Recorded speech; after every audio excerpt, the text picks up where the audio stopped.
Have you ever heard someone say that dance isn't a sport? Well, I have. The problem with this is that it implies that dancers don't get injuries. This couldn't be further from the truth. Dancers get injured just as much, if not more, than other athletes. In the next few minutes, I'll tell you why dancers need doctors who specialize with dancers. And this is because dancers get injured in different ways and have different causes for their injuries and need different treatment for their injuries. Dancers get injuries for a variety of reasons.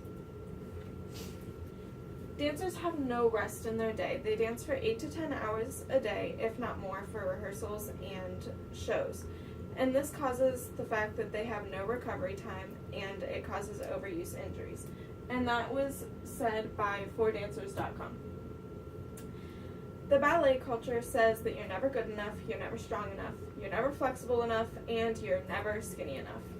Never skinny enough being the most important one. That means that 1 in 2 dancers suffer from eating disorders such as anorexia and bulimia, according to the Washington Post. Eating disorders cause a lot of different problems, including no recovery for your body because your body doesn't have enough fuel to recover your muscles and bones, and no protection for your body because your joints don't have the lubrication that they need in order to properly be protected. And after a long time of suffering from anorexia or bulimia or any other eating disorder, your body begins to shut down. However, the show must go on. Dancers are told to dance through pain, according to Dance Magazine.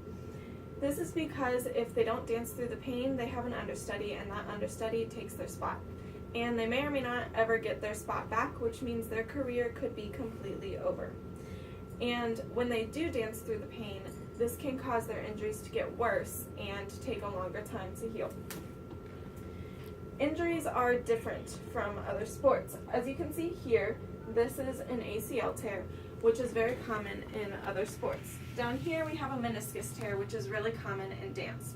Dancers don't tend to tear their ACL, contrary to common belief.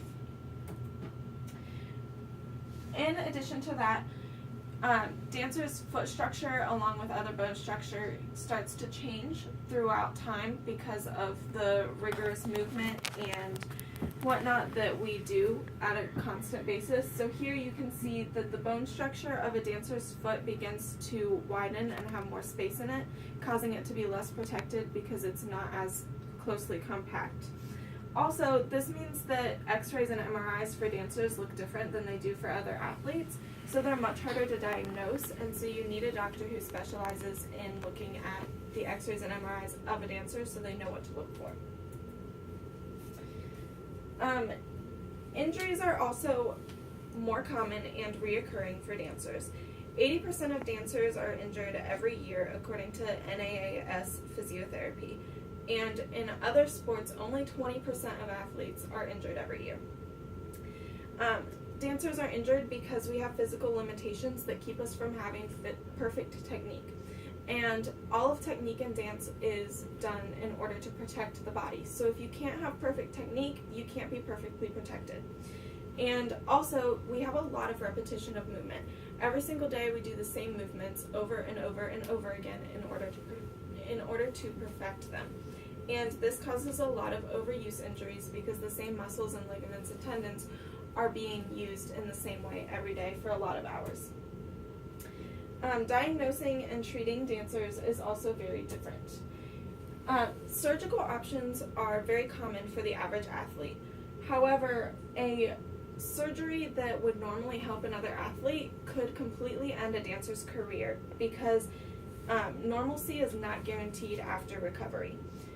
So because of that, surgery is a last resort for dancers, and when people actually do decide to use a surgery, they try to remove the structure that's the problem as opposed to repair it, because removing a structure is much easier to recover from than repairing it. However, that's not always exactly something that can be done. Like if you tear your meniscus, you can't just take out a meniscus. You have to repair it, and so it causes a long recovery. Therapy options are not exactly the best for dancers because we need dance-specific exercises according to OSR Physical Therapy, which normal physical therapy does not provide. During your time in physical therapy, your technique can be lost and worsened, and because of that, when you get back to dancing normally, you're more likely to get injured because your technique is worse. So it's a recurring cycle of injury after injury after injury once you're injured once. And as you can see in these pictures, here we have a dancer's physical therapy where they're in point and doing dance exercises, so they're working on their technique. And here you have a normal person's physical therapy where they're just working on balance and catching a ball, which isn't going to help a dancer get back to normal. And dancers are also extremely stubborn. This is because we're aware of our stakes. If we drop out of a single rehearsal for a few seconds, we can lose our spot forever. That means no career, no job, no money, and we can't do what we love. And so for that reason, we don't necessarily listen to doctors all the time, and we perform anyway, despite what the doctor says if it's a good idea or not. We do it because we do what we love, and it's important for us to keep going. And so for that reason, we need doctors that understand that dancers are stubborn, and just because they say we can't dance for 6 weeks doesn't mean we're necessarily going to sit out for 6 weeks. We're probably going to sit out for a week and then go back. And after seeing all of the differences from a dancer's body and training as compared to other athletes, it's very evident to me that doctors specializing in dance are definitely needed because the injuries of a dancer are different. They're injured more frequently, and they definitely need different treatment.